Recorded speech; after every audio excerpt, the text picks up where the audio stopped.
Hello snowboarders of the internet, I am your host TC, and today I will be reviewing the Beyond Metals Bataleon. This board is equipped with Bataleon's medium camber and a 3BT plus sidekick on it. So what that means is you have a traditional camber from contact point to contact point with a small 3BT and sidekick, so a tiny spoon on the nose and the tail past the contact points there. So you still get all that edge hold and that pop that you're looking for from contact to contact with the float and turnability of that spoon in the nose and tail. This board comes in a 151, 154, 156, 158 wide, 159, 161 wide, and a 164 wide. I rode this board at Copper Mountain where there were 2 to 4 inches of fresh snow that got blown to one side of the mountain. It was a sunny day. Towards the end of the day, it got a little bit warmer where stuff started to get a little bit sloppy, a little bit slushy. But apart from that, it was pretty good where the groomers stayed fresh on that one side of the mountain and the push piles stayed to a minimum all day. I used my Ride Fuse boots and my Jones Mercury bindings. When it comes to overall flex of this board, it is about that mid-stiff to middle of the road, I would say, where it is very fluid from nose to tail. Torsionally, it's about the same, I would say, where it is going to require a little bit more effort to foot steer it. When we're talking stability, it is a very stable board. It did feel a little bit more lively than damp, where when you're going in and out of turns, it does want to spring you in and out of those turns as opposed to just kind of letting you do your own thing. When you're initiating those turns, it really wants to flex right in the middle, right about where this graphic is. It'll flex around that and allow you to turn that board nice and easy and smooth. This board is so much fun to ollie on. It feels like you have a spring attached on that tail there. So when you go to load that thing up, feel free to load up that whole tail on it because those contact points are still touching the snow. You do get a good edge hold, especially when you are approaching like say a tiny push pile or something like that. Feel free to spring off of that. You're gonna go to the moon and come right back down.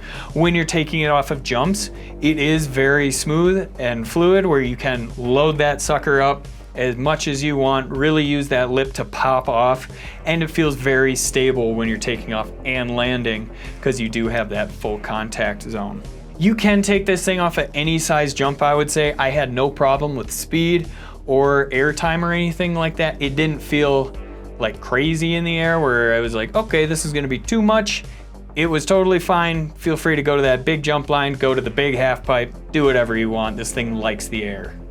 While you're here, make sure you subscribe, click that bell, and turn on those notifications so you don't miss any videos we have coming out in the future.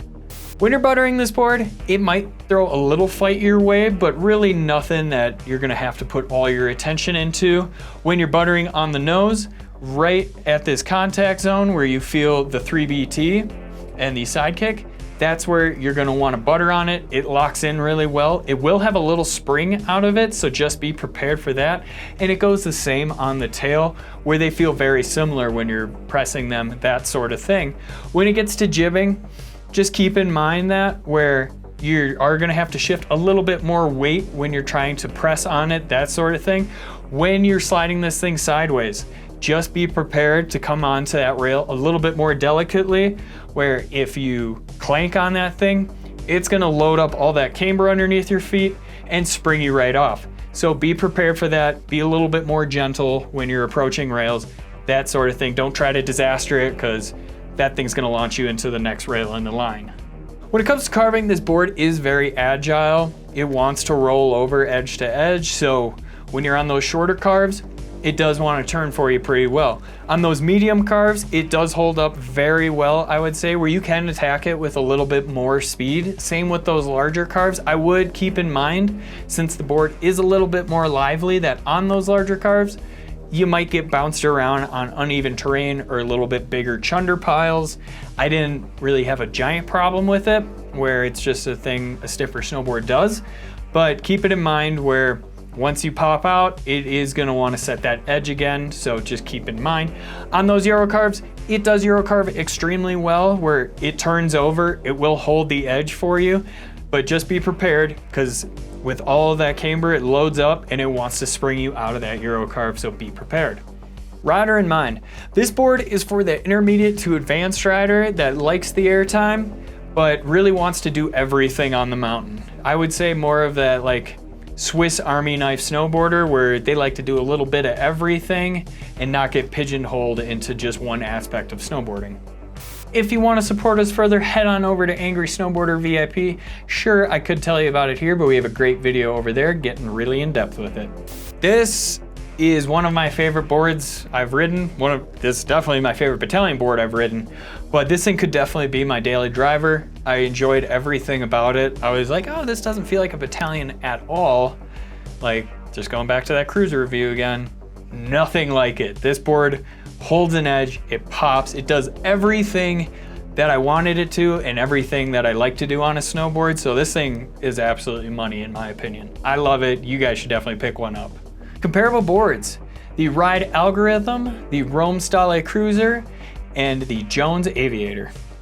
Recommended bindings: the Bataleon Astro Asym, the K2 Edition, and the Union Atlas. Hey, if you like this video, why don't you check out the videos for the comparable boards.